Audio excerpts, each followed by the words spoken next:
que vivemos tem necessidade de beleza para não cair no desespero. A beleza, como a verdade, é a que traz alegria ao coração dos homens. É este fruto precioso que resiste ao passar do tempo, que une as gerações e as faz comungar na admiração. Concílio Vaticano II aos artistas. Santo Agostinho chamou Jesus de beleza tão antiga e tão nova. É que quanto mais nós conhecemos Jesus, mais a sua presença viva, mais aquilo que ele nos ensinou, vai transformando a nossa casa, o ambiente onde a gente vive, ao nosso redor, a nossa cultura. E ser cristão não é ser cristão só dentro da igreja. É preciso ser em todos os lugares, em tudo aquilo que realizamos, nas nossas conversas, nas músicas que ouvimos, nas festas, em casa ou mesmo na paróquia. Em todo lugar precisa estar impregnado da cultura cristã. E mais do que isso, o nosso comportamento precisa ser um comportamento cristão, porque a palavra nos diz que nós somos o perfume de Cristo. E é essa responsabilidade que a gente tem, de ser perfume de Cristo. Onde quer que a gente chegue, as pessoas notem. Chegou um cristão, sentiu o cheiro de cristão, não é isso? Mais do que isso, os nossos filhos estão sentindo perto de nós o perfume de Cristo. Está começando mais um programa Educar na Fé.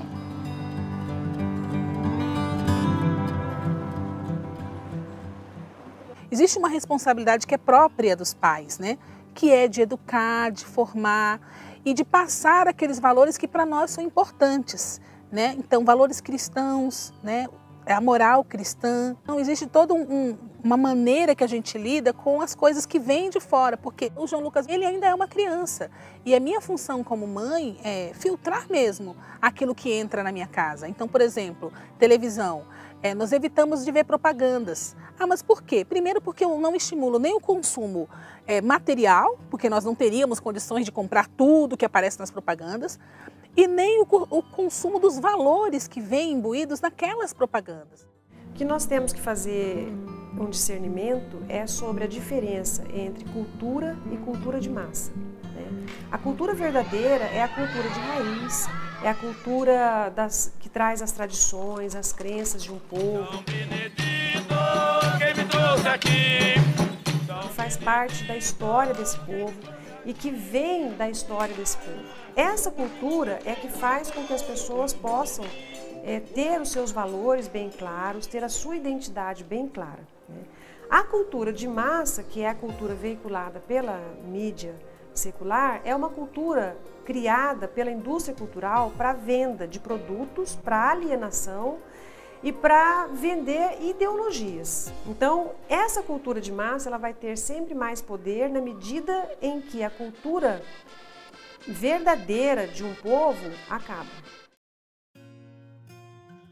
Para preservar nossa identidade cristã, é preciso resgatar a nossa cultura, aquela que nós recebemos dos nossos avós, dos nossos pais e queremos passar para os nossos filhos. E hoje em dia mais do que nunca, porque vivemos numa sociedade onde a economia dita as regras. E onde a economia dita as regras, prevalece sempre a cultura de massa, a cultura do descartável, E vai ficando de lado aquilo que é bom, aquilo que realmente é bom, aquilo que realça a dignidade do ser humano. Quando você está passando um desenho, alguma coisa que o João Lucas gosta, a gente, quando tem uma propaganda, está no intervalo, a gente sempre tira, corta, grava tudo, assiste antes e depois deixa ele assistir. Porque hoje a gente vê que tem muita propaganda que não é para a idade dele ainda. Os filhos, muitas vezes, estão ficando rebeldes, desobedientes, porque o que ele assiste não favorece a moral da criança, a moral cristã. É importante que nós, pais, tenhamos essa responsabilidade e não terceirizemos este trabalho, que é próprio das famílias. Nós falamos o português. O português vem do latim, vem do grego. E nós temos toda uma história por trás.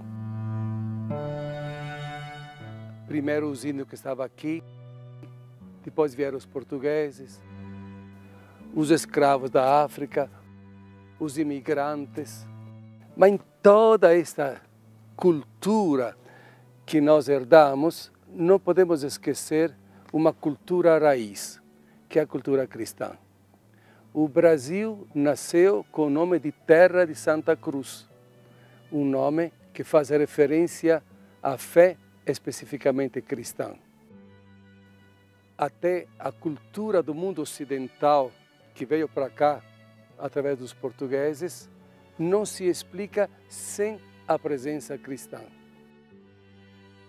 O Papa Bento XVI, quando fez um discurso muito lindo no parlamento do seu país, a Alemanha, disse que a nossa cultura vem de 3 cidades. Atenas, que nos ensinou a filosofia, o raciocínio, a lógica. Jerusalém, que falou de Deus Criador e do homem imagem de Deus, a grande dignidade do ser humano. E terceiro, Roma, que nos deu o direito, a maneira de organizar a sociedade. E quem nos ensinou a respeitar os direitos humanos? Os antigos romanos, os antigos gregos faziam distinção entre as pessoas. Quem estuda um pouco a filosofia descobre que a partir do momento em que o cristianismo é aceito, começa a se valorizar cada ser humano. A ideia de fraternidade veio do cristianismo. O conceito de pessoa, cada homem e pessoa tem uma grande dignidade, veio do pensamento cristão. De onde vem isso? No fundo, veio de uma revelação. Jesus morreu por todos, porque cada um de nós é importante. E nós, como cristãos, somos chamados a não perder esta raiz. Antes de ele ser eleito Papa, Papa Bento XVI escreveu um livro na língua italiana com este título, Sem Raízes. E mostra o risco que tem a nossa cultura ocidental de perder esta raiz cristã. E esta raiz cristã é uma mensagem de salvação para o mundo de hoje. A nossa cultura cristã, raiz, está presente no folclore, nas tradições, na música e também nas artes plásticas. Nas artes plásticas a gente pode ter como exemplo os santos, as imagens dos santos. Os missionários vinham de Portugal, traziam consigo os seus santos de devoção. E ao redor desse santo construíam as igrejas. Eles eram colocados nos altares e ao redor da igreja eram construídas as cidades. E depois, os padroeiros dessa cidade eram justamente esses santos que foram trazidos pelos missionários. Veja, nós não adoramos estas imagens. Elas têm para nós um valor didático que foi amplamente utilizado por São Francisco de Assis para catequizar, para evangelizar as pessoas ao redor de si que não sabiam ler e escrever, mas através das imagens conseguiam compreender melhor tanto as histórias bíblicas como as histórias dos santos. Francisco de Assis, e eu gosto muito de falar dele como franciscano que eu sou, Francisco de Assis soube muito bem usar as imagens, usar os argumentos, as coisas que tinha para evangelizar. Um exemplo é o primeiro presépio montado por ele, com personagens vivos, para mostrar pessoalmente, concretamente, como foi o presépio lá de Belém. Outros símbolos que a gente tem, como os franciscanos usam, a marca, os votos, né, os 3 nós, a pobreza, a castidade e a obediência, o hábito. As igrejas nossas, muitas são decoradas com símbolos religiosos, com vitrais religiosos. Todo o objetivo é evangelizar, é ensinar. Ao longo dos séculos nós fomos aprendendo com os símbolos, hoje aprendemos com a catequese.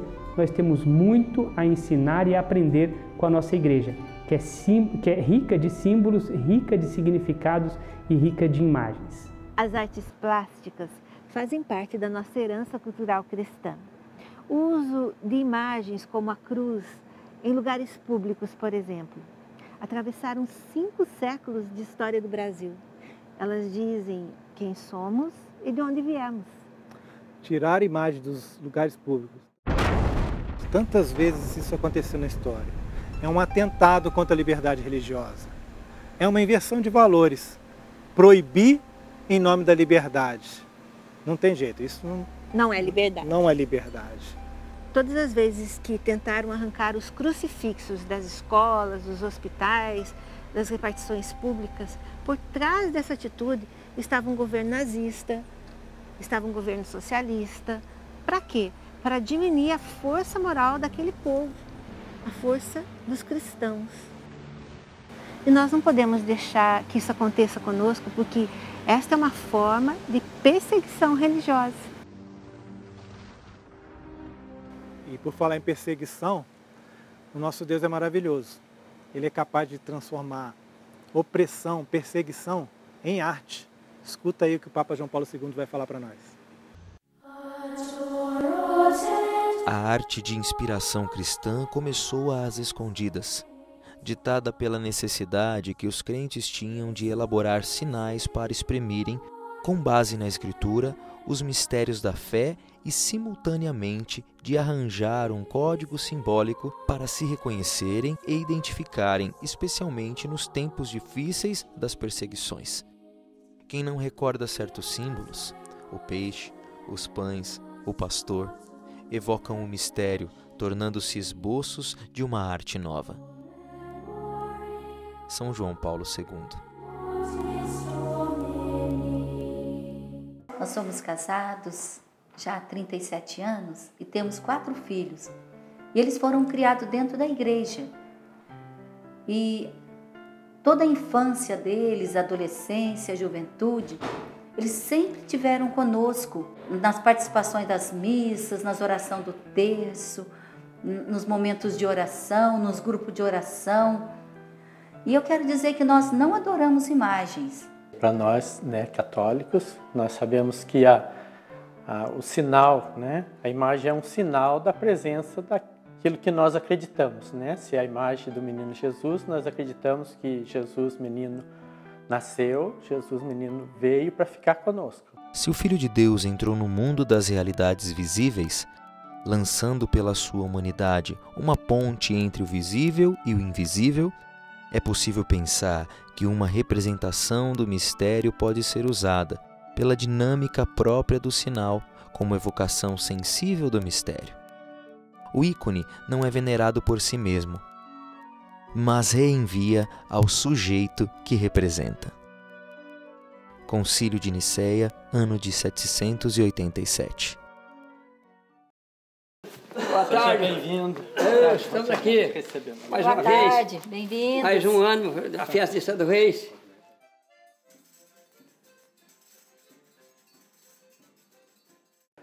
Essas imagens não é para que nós possamos adorar a imagem. A imagem ela é um sinal da presença de Deus. Nós somos humanos e humanamente nós sempre precisamos de algo visível para que nós possamos assim ter mais dedicação naquilo que nós vamos fazer. Sabemos que a nossa oração é diretamente ligado a Deus, é uma oração espiritual, mas a imagem na nossa casa, nas nossas orações, na nossa igreja, ela é um sinal da presença de Deus, que se faz presente naquele local, naquele momento. Ali nós chegamos, é um lugar apropriado para nós prestarmos esse momento de oração a Deus que nos acolhe.